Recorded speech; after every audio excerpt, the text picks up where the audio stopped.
बिस्मिल्लाहिर्रहमानिर्रहीम। अस्सलाम वालेकुम वरहमतुल्लाहि वबरकातुहू। मैं आपसे मुखातिब हूँ मोहम्मद ज़ुबैर अहमद भट्टी, और आप class first year online lecture ले रहे हैं सुपीरियर कॉलेज टोबा की जानिब से। आज का हमारा सबक है मतला, मक्ता, काफिया और रदीफ। बोर्ड में इन शेरी इस्तिलाहात में से एमसीक्यूज की सूरत में सवालात आते हैं, तो आइए कुछ सवालात आज के सबक में देखते हैं। सबसे पहला सवाल है, गजल या कसीदे का पहला शेर जिसके दोनों मिसरे हम काफिया और हम रदीफ हूं क्या कहलाता है? मक्ता, मतला, हुस्न मतला या बैत? तो जवाब है मतला। लुग़वी एतबार से मतला के क्या माना है? तुलू होने की जगह, खत्म होने की जगह, कलाम का खुलासा, दरमियान की जगह। तुलू होने की जगह को मतला कहते हैं। अगर गजल के पहले शेर के दोनों मिसरे हम काफिया ना हों तो उसे क्या कहेंगे?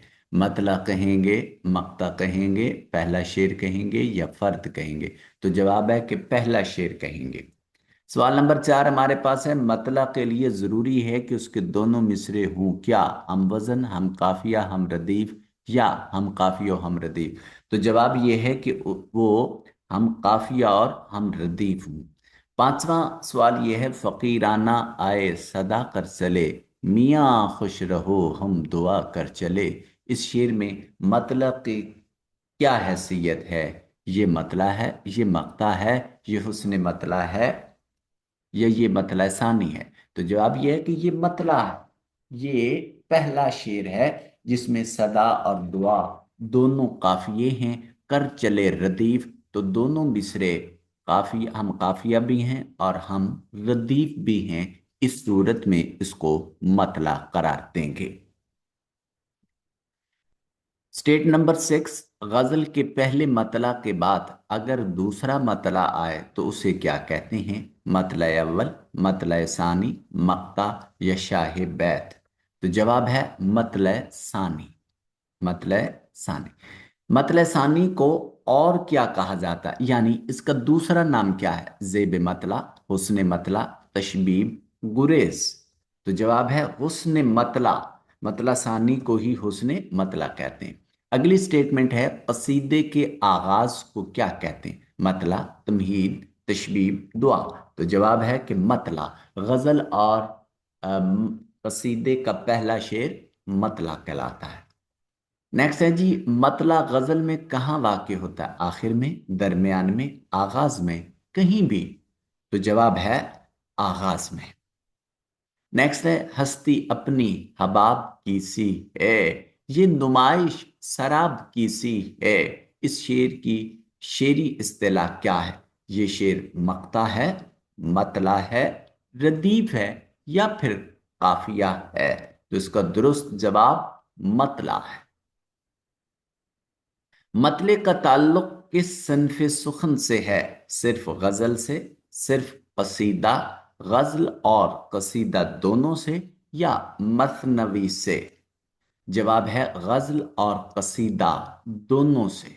गजल और कसीदा दोनों से। नेक्स्ट स्टेटमेंट है हमारे पास, मतला के दोनों मिसरों का हम काफिया होना कैसा है? जरूरी है, जरूरी नहीं है, मुस्तहसन है, ऐब है? तो जवाब यह है कि मतला के दोनों मिसरों का हम काफिया होना जरूरी है। नेक्स्ट है, अगर गजल में एक से ज्यादा मतला हूं तो वो गजल क्या कहलाती है? मुरद्दफ, गैर मुरद्दफ, मुसलसल गजल, जुल मताले? क्या लफ्ज है? जुल मताले, मतला से मताले। तो जवाब यह है कि जुल मताले, मतलों वाली गजल। ऐसी गजल जिसमें एक से ज्यादा मताले हों उसे जुल मताले कहा जाता है। नेक्स्ट है जी कि मतला की पहचान किस से होती है? हमारे पास एक शेर है, हमने बताना है कि ये मतला है या नहीं। तो हम किस पैमाने पर उसे परखेंगे? ये बहुत इंपॉर्टेंट एमसीक्यूज है, इंतहाई कंसेप्चुअल है। मतलब कि इसके जरिए से, इस स्टेटमेंट के जरिए से जिस बच्चे ने सारा साल नहीं पढ़ा उसका कंसेप्ट क्लियर हो सकता है। पहली बात, तखल्लुस, दूसरी बात रदीफ व काफिया की यकसानियत, तीसरी बात तशबीह और चौथा इस्तिआरा। यकसानियत का मतलब होता है बराबर होना, एक जैसा होना। तो जवाब ये है कि जिस शेर में रदीफ और काफिया बराबर हूं, यकसा हूं, तो उसको मतला कहा जाता है। नेक्स्ट स्टेटमेंट है हमारे पास, न गई तेरे आस्था से कहीं, हम गए भी तो बस यहां से कहीं। ये शेर क्या है? मतला, मक्ता, फर्द या टैप का बंद? तो जवाब यह है कि ये मतला है। नेक्स्ट है, किसी गजल में मतला की तादाद हो सकती है सिर्फ एक, दो, तीन या एक से ज्यादा। तो जवाब यह है एक से ज्यादा मताले हो सकते हैं। एक से ज्यादा मताले हो सकते हैं, तभी तो जुल मताले बनेगी गजल। मतला का पहला मिसरा कहलाता है मिसरे अव्वल, मिसरे सानी, मिसरे तरहा या बैत। तो जवाब यह है कि मिसरे अव्वल, मतले का पहला मिसरा मिसरे अव्वल कहलाता है। मतला का दूसरा मिसरा कहलाता है मिसरे अव्वल, मिसरे सानी, मिसरे तरहा, बैत। तो जवाब है मिसरे सानी। नेक्स्ट है जी कि मतला काफिये कहाँ होते हैं? दोनों मिसरों के आखिर पर, सिर्फ पहले मिसरे में, सिर्फ दूसरे मिसरे में, मिसरे के शुरू में। जवाब है दोनों मिसरों के आखिर पर काफिये होते हैं। और अगर साथ रदीफ का भी इस्तेमाल हो तो फिर काफियों के बाद रदीफ होंगे। ये मतला की बेहतरीन पहचान है। फिर कहता है जी, असर उसको जरा नहीं होता, रंज राहत फजा नहीं होता। इस शेर में इस्तिलाही खूबी क्या है? मक्ता, मतला, तखल्लुस, गुरेज। तो जवाब ये है कि ये मतला का शेर है। यहां तक हमने मतला के 20 एमसीक्यूज पढ़े हैं। अब आइए थोड़ा सा मक्ता को डिस्कस करते हैं। गजल का वो आखिरी शेर जिसमें शायर अपना तखल्लुस इस्तेमाल करे क्या कहलाता है? मतला, मक्ता, बैतुल गजल या फर्द? तो जवाब है मक्ता। नेक्स्ट स्टेटमेंट है हमारे पास, मक्ता के लुग़वी माना क्या है? जोड़ने की जगह, काटने की जगह या खत्म करने की जगह, शुरू करने की जगह, ऊंची जगह। तो जवाब है काटने या खत्म करने की जगह को मक्ता कहते हैं। तो किसी गजल या कसीदे का वो आखिरी शेर जिसमें शायर अपना तखल्लुस इस्तेमाल करके अपनी बात खत्म कर देता है या अपनी बात काट देता है, उसे मक्ता कहते हैं। अगर गजल के आखिरी शेर में शायर का तखल्लुस ना हो तो फिर उसे क्या कहेंगे?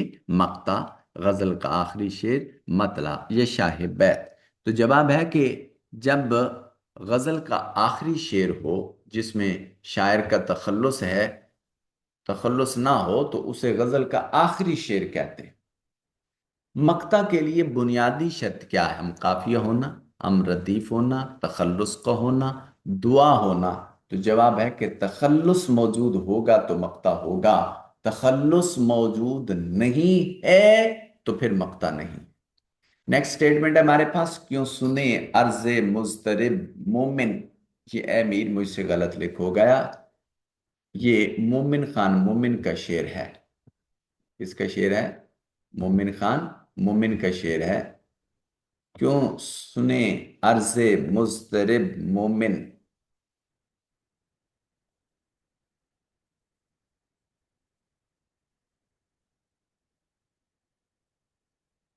सनम आखिर खुदा नहीं होता, सनम आखिर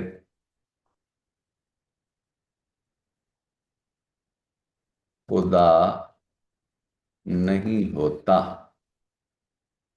ये आखिर, ये शेर है मतला, मक्ता, हुस्न मतला, फर्श। तो जवाब है मक्ता। ये मोमिन खान मोमिन की गजल का आखिरी शेर है और उसमें मोमिन तखल्लुस इस्तेमाल हुआ है, इसलिए इसको मक्ता कहेंगे। मक्ता गजल के किस हिस्से में होता है? आगाज में, दरमियान में, आखिर में, शुरू में और आखिर दोनों में? जवाब है कि आखिर में होता है। نیکسٹ ہے جی ہمارے پاس کہ شاعر اپنا مختصر حصہ جسے ہم تخلص کہتے ہیں یہ کس شعر میں لاتا ہے؟ پہلے دوسرے آخری کسی میں بھی نہیں، تو آخری شعر میں لاتا ہے۔ اب تو گھبرا کے یہ کہتے ہیں کہ مر جائیں گے، مر کے بھی چین نہ پایا تو کدھر جائیں گے۔ اس شعر کو مقطع کیوں نہیں کہیں گے؟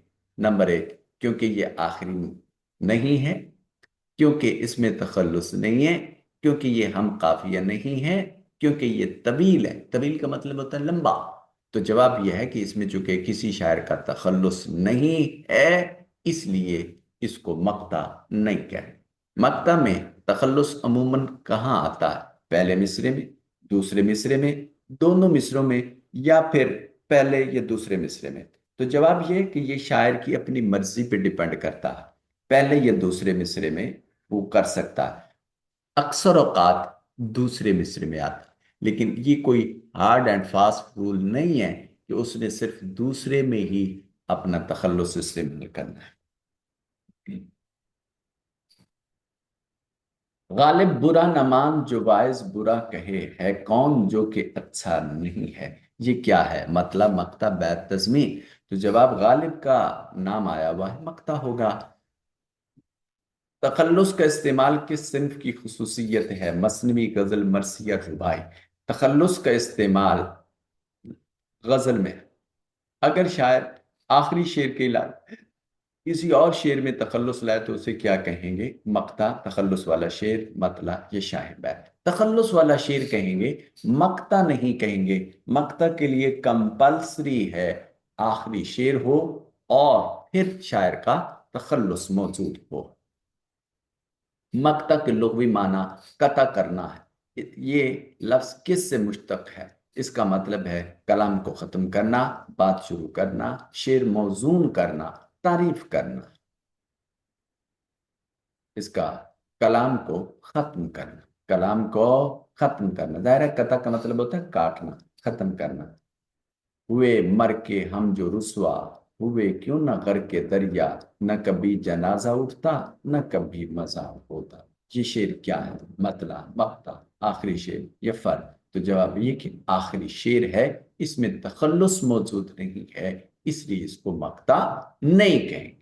غزل کے اختتام کس پر ہوتا ہے؟ دعا پر، مقطع پر، حمد پر، نعت پر؟ مقطع پر۔ مقطع کا دوسرا نام کیا ہو سکتا ہے؟ خاتمہ، گریز، تمہید یا تشبیب؟ تو خاتمہ ہو سکتا ہے۔ جاؤں کہاں کہ مٹ سکے سوزے تروں میرا نصیر، وہ تو میری رگوں میں ہے زہر کی طرح بھر گیا۔ اس میں نصیر کیا ہے؟ رتیب، قافیہ، تخلص، خطاب۔ تو جواب ہے کہ یہ تخلص ہے۔ مقطع میں شاعر اپنا تخلص استعمال کرتا ہے تاکہ وزن پورا ہو، پہچان ہو سکے، ردیف درست ہو، قافیہ مل سکے۔ تو جواب یہ ہے کہ پہچان ہو سکے کہ یہ شعر، یہ نظم، یہ غزل فلاں شاعر کی ہے۔ کسی غزل میں کتنے مقطع ہو سکتے ہیں؟ دو، تین، عموماً ایک یا بے شمار؟ عموماً ایک ہی ہوتا ہے۔ کون ہوتا ہے حریف میں مرد افغن عشق، مقرر لب ساقی پہ سلام میرے بعد۔ یہ شعر مطلع، مقطع، آخری شعر، فرد؟ آخری شعر ہے۔ یہاں تک ہم نے مقطع کو پڑھا ہے۔ پہلے ہم نے مطلع پڑھا تھا، اب ہم نے مقطع پڑھا ہے۔ اب اس کے بعد قافیہ کی باری ہے۔ شعر کے آخر میں ردیف سے پہلے والے ہم آواز الفاظ کہلاتے ہیں، مطلع، مقطع، قافیہ، تخلص۔ تو جواب ہے قافیہ۔ قافیہ کے زبان کا لفظ ہے فارسی، اردو، عربی، ہندی۔ یہ عربی لفظ ہے، اور قافیہ کے لغوی معنی کیا ہے؟ پیچھے آنے والا، آگے جانے والا، واز دینے والا، برابر والا۔ پیچھے آنے والے کو قافیہ کہتے ہیں۔ دل ناداں تجھے ہوا کیا ہے، آخر اس درد کی دوا کیا ہے؟ اس میں قافیہ کون سا ہے؟ ہوا اور دوا۔ یہ ہوا اور دوا، یہ کیا ہے؟ قوافی۔ قافیہ کے لیے ضروری ہے کہ الفاظ ایک جیسے ہوں، آواز ایک جیسی ہو، معنی ایک جیسے ہوں، املا ایک جیسی ہو۔ काफिया के लिए जरूरी है अल्फाज एक जैसे हों, आवाज एक जैसी हो, माना एक जैसे हों या इमला एक जैसी हो। तो इसका जवाब यह है कि काफिया के लिए जरूरी अमर है आवाज एक जैसी हो। रदीफ से पहले क्या आता है? तखल्लुस, काफिया, फेल, हर्फ जार, काफियात। अगर गजल में रदीफ ना हो तो काफिया कहाँ आएगा? शुरू में, दरमियान में, शेर के आखिर में, कहीं पे भी शेर के आखिर पर आएगा। यही शेर दोबारा आ गया कि अब तो घबरा के ये कहते हैं कि मर जाएंगे, मर के भी चैन न पाया तो किधर जाएंगे। इसमें काफिया क्या है? जाएंगे, मर किधर, घबरा पाया, अब तो जवाब ये है कि मर किधर, जाएंगे दोनों तरफ है, ये रदीफ होगा। रदीफ नहीं बदलती, काफिया बदलता रहता है। काफिया की जमा काफियों, कवाफी, काफिया जात, कवाफियों, काफिया की जमा है कवाफी। हस्ती अपनी हबाब की सी है, ये नुमाइश शराब की सी है। इसमें कवाफी हैं, अबाब सुराब की सी, हस्ती, नुमाइश और अपनी। तो जाहिर है सुराब और अबाब इसके जवाब होगा। क्या हर गजल में काफिया होना जरूरी है? हाँ नहीं, कभी कभी शायर की मर्जी है। बिल्कुल जरूरी है, बिल्कुल जरूरी है। हाँ, जवाब में आएगा। गजल के मतलब में काफिया कहाँ आता है? सिर्फ पहले मिसरे में, सिर्फ दूसरे मिसरे में, दोनों मिसरों के आखिर में, शुरू में। गजल के मतलब में तो दोनों मिसरों के आखिर में जवाब दुरुस्त होगा। मतलब के बाकी अशार में काफिया कहाँ आता है? यानी उस नज़म और गजल में जितने अशार, एक तो मतला है, मतला के बाद वाले जितने अशार होंगे, तो काफिया कहाँ आएगा? सिर्फ दूसरे, दोनों मिसरों में, सिर्फ दूसरे के मिसरे के आखिर पर, सिर्फ पहले मिसरे के आखिर में, और कहीं पे भी। तो जवाब यह है कि सिर्फ दूसरे मिसरे के आखिर पर। आए हैं दम बदम मेरी ताज़ियत को लोग, रखी है मेरे मरने ने क्या क्या मुदब्बतें। आहा, लोग, मुदब्बतें, ताज़ियत मरवत कोई नहीं। तो इसमें रदीफ बताना था, तो कोई भी रदीफ यहाँ मौजूद नहीं है, लिहाजा इसको क्या कहेंगे? ये गैर मुरत्तब है। लफ्ज बराबर और सागर आपस में क्या है? खिलाफी। नाज की उसके लब की क्या कही? ये पंखड़ी गुलाब की सी, शेर में गुलाब क्या है? गुलाब की सी है।